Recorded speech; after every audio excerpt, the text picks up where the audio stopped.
Hello everyone, welcome back to my YouTube channel, Batas with Attorney Claire Castro. Today is February 28, 2025 at ipaparinig ko lang at ipapakita sa inyo ang naging interview sa atin ng Morning Matters na ang host ay si Gretchen.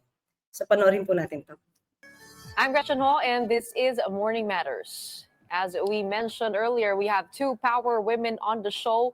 We have somebody running for public advocate in New York, Angela Aquino, and now our other special guest is will talk to us about our top story. We have newly appointed Undersecretary Claire Castro, Palace Press Officer, joining us now via Zoom. Welcome to Morning Matters, Usec. Yes, good morning Gretchen Ho and good morning Pilipinas. All right, in your first few days as Palace Press Officer, your words have not come without a bite. Just to set the tone of this interview, do you represent the President's views when you speak? Some of them, yes, but some of them are, of course, opinion. As a Palace Press Officer, we have to tell to the people, since that is the order of our President, to tell to the people that we need to distinguish what is fake news and what is truth. Well, I asked that question because our top story for today was the Vice President's remarks on a Cebu indignation rally, asking people to express their anger towards the government. Sabi po ninyo, nakakalungkot po na mula sa pangalawang pinakamataas na leader ng bansa ay mukha pang nag-encourage siya sa mga tao na magalit sa gobyerno. At sabi po ninyo na ito nga parang bordering baka inciting to sedition. I mean, are you looking at that angle? Is the Office of the President looking at that angle with the Vice President's remarks?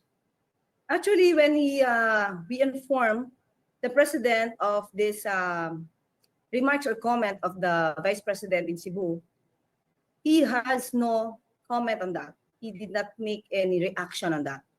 So what we are talking about now is the reaction on our part, the reaction of the ordinary people.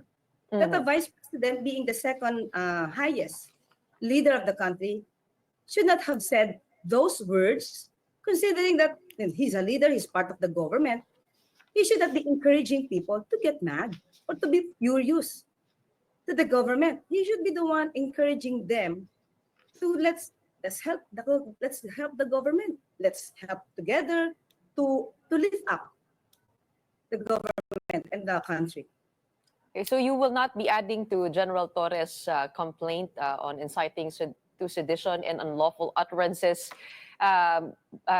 He complained about the former president's kill 15 senators' remarks. I mean, you're not going to add anything to that with this latest statement? As of the moment, there is no order from the president. He's to that. All right. Speaking of orders, you are Palace Press Officer. Tell us all about your role and what is the difference between your role and Secretary Luis's role. Yes, when the president took his office, this office of the presidential spokesperson was abolished. So definitely the president wants to be his own spokesperson. He will be speaking for himself. My mandate is just to explain, to expound whatever the pronouncement or directives of the president and of the palace. Okay. How did this position come to your lap? Because you were also, you are a lawyer and also a radio anchor. Paano po kayo nahikayat na sumali dito sa government ni PBBM? Actually, Gretch, hindi ako politikong tao eh. So, when they invited me to meet the president, nagulat din naman ako kasi siguro mga 2 weeks hindi pa ako umuoo eh. I did not expect this. So until I talked to the president, we talked personally. I met him. That's the time that he told me that he thinks that I could help the country to tell about the truth. So yun lang naman lagi eh, the truth. Para po yung mga, kung ano man, whatever will be the programs, the projects of the government, yung taong bayan ay makikinabang at malalaman nila. Because sabi nga natin, Gretch, mas maraming fake news ang nangingibabaw kesa doon sa nakikita ng taong bayan kung ano yung naitutulong ng pamahalaan sa kanila. So that's the problem. So that's the mandate now of the president for us to share to the people, to spread the good news and not lies and fake news. Okay, so your mandate is to curtail fake news. Will you also tackle issues of the past? Or will you be on defensive mode? When we talk about fake news, there are a bunch of issues surrounding the Marcos family. Ano po yung mga ina-address po ninyo? I mean, ito lang yung recent during his governance or pati yung mga issues on ill-gotten wealth? I mean, what did the president talk to you about in terms of that mission to address fake news? Everything, Gretch. Everything. Not only now, of course, but the past. But we have to gather evidence, materials, so that we can give a reasonable response on whatever issues that will come to us. Eh, syempre alam po natin, medyo malalim po ang kasaysayan ng Marcos family. Kayo po ba ay close to the Marcos family? Kaya kayo po ang napili? Hindi. Hindi. Sabi ko nga, hindi tayo mapolitika. Ordinaryong tao tayo, Gretch. Hindi ako mapolitiko, so hindi ako close kay Pangulo o sa pamilya ng mga Marcos. So nagkataon lang po siguro na naatasan tayo ngayon na magkaroon ng pagkakataon na makatulong sa bayan, sa taong bayan, sa pamamagitan ng pagsasabi para sa mga bagay-bagay para, I mean, and we have to distinguish what is fake news and what is the truth. Kasi sabi nga natin, kapag tayo ay nabubuhay sa kasinungalingan, ay madilim ang mundo natin. Okay, but also, you are a lawyer and you know about all the controversies surrounding the Marcos family. How do you, seek the truth when it comes to that? Will you be the voice of the president here, or will you also, try to dig a little bit deeper to understand the different perspectives on those issues to be able to actually bring out the truth? Because when we talk about truth, it does require a deeper investigation into the facts surrounding it and also those who challenge the assertions. So paano niyo po ipapursue po yung pagtatanggol sa katotohanan? Well, we have to get all the documents, all the materials, all the facts from the courts. I believe all the issues surrounding that are already part of the court records. Then the court itself, the court records will tell the truth. That's it. Okay. I just wanted to clarify, do you replace Daphne Osenia Paez because she was the former palace press briefer? So you have a similar title but naiba lang po doon sa officer. So do you also take her position? I'm not really sure because if you can see the previous press briefing, it's kind of quite different from what I am doing now. Ano po yung pagkakaiba?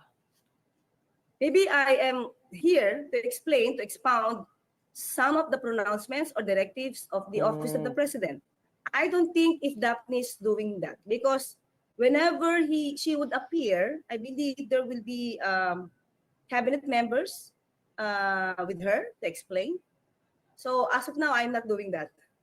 Okay. So does your hiring signify a change in tune of this Marcos government? Because the strategy before of the Marcos administration was a little bit more non-confrontational.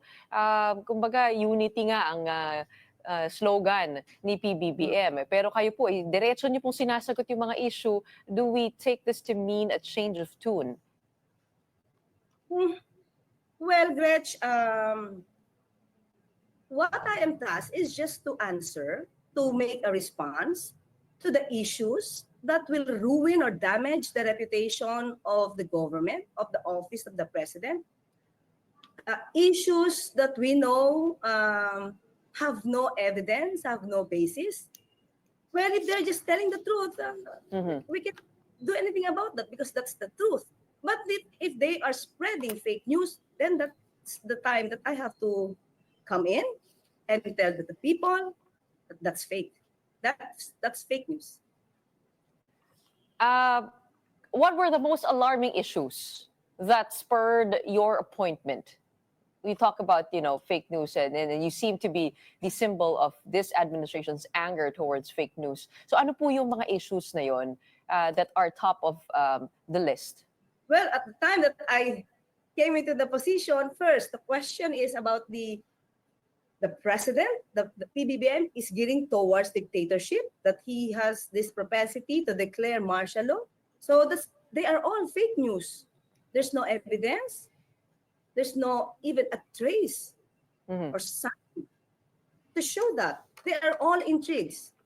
So we have to tell that these issues are fake news because there are even no sign to show that PBBM is gearing towards dictatorship or he has the tendency to declare martial. One thing you also talked about was the impeachment. Go ahead. And another one gets the gold deserves. That's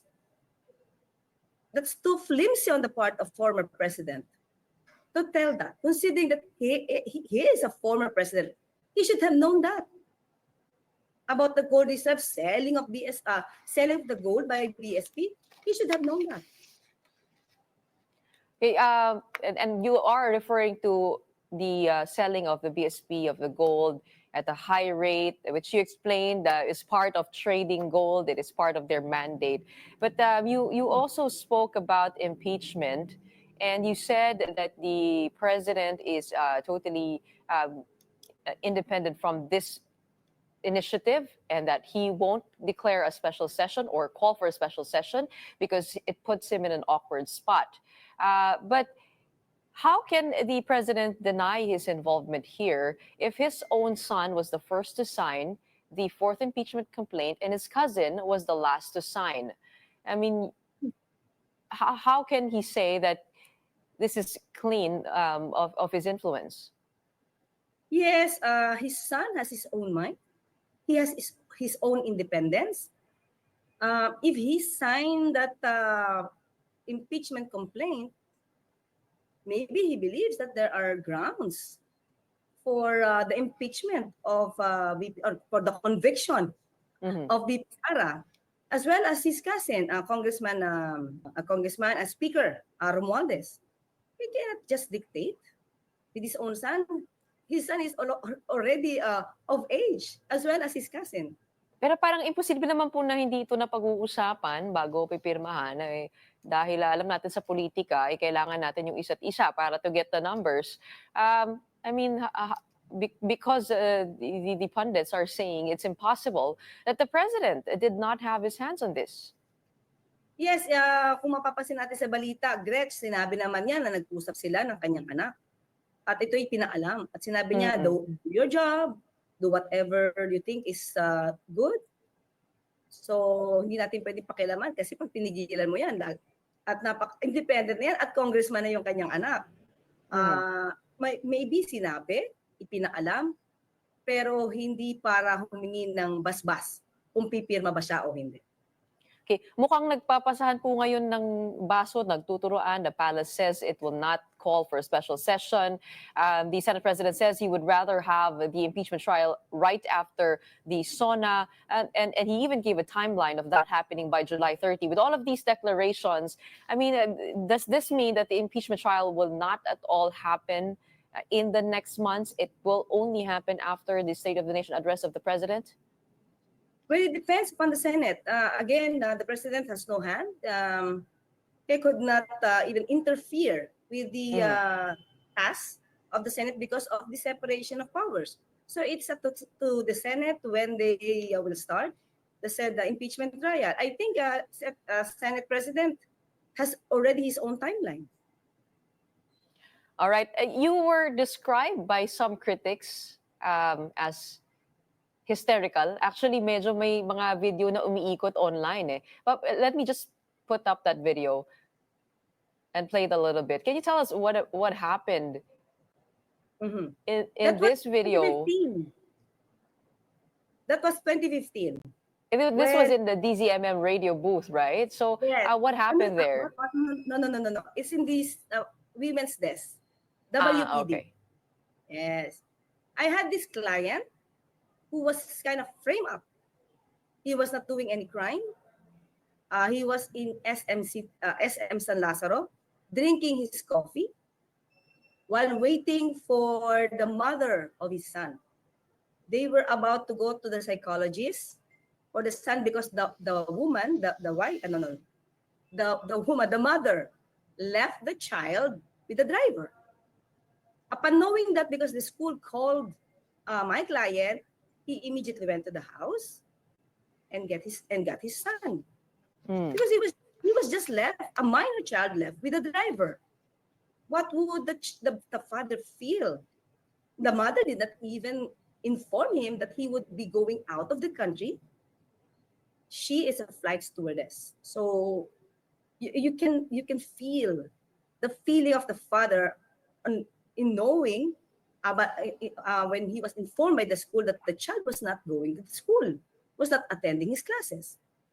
And after that, when the mother arrived from abroad, she wanted to meet my client, and then my client said, yes, we have to meet, we could meet at SM. And after that, without knowing, there were police officers in civilian clothes, and he was dragged without informing him of what the case was. And when I came into to the said WPD, I wasn't also even informed of the said complaint. We were told that it's confidential. How come it could be confidential when I was the counsel? So after that, I was able to talk to the official higher than these police officers, and I said there was no warrant of arrest. There was no complaint. So how could it be? Then I heard those people, some of them are police officers, they were shouting, ikulong mo na yan, referring to me. So that's my response. Bakit ikulong mo ako? Anong kasalanan ko? Ikulong mo ako? Ipagtanggol ko ang kliyente ko? Kasalanan? Something to that effect. So again, I said, if that would happen again to my client, I would do the same. And that's for justice. I have to fight for the rights. And are you willing to go this far for the president now that you are palace press officer? If he will be abused, if his rights will be violated, I will. But what do you have to say about the accusations that this family has also used or benefited from false narratives to be able to bring their family back into power from what happened during Marcos Sr. days? Were they the one who told that false narratives? If they were not the one, then those false narratives are not their fault. Okay, so now from this point on, are we expecting a response all the time from the Marcos administration, having you at the forefront? And yun nga po kayo po ay na-describe as hysterical, some as aggressive. I mean, what do you have to say to all of that, and what can we expect from Malacanang from this point on? Well, we promised to the Malacanang press corps that as much as we can, we will be holding press briefing every day, as much as we can. So we can expect immediate response from the office of the president, from the palace, about some issues that need to be cleared up. All right, looks like your role is very clear here. Thank you so much for explaining all of that today. Congratulations and all the best in your new duty as Palace Press Officer. We have Undersecretary Claire Castro joining us on Morning Matters today. Maraming salamat. Thank you.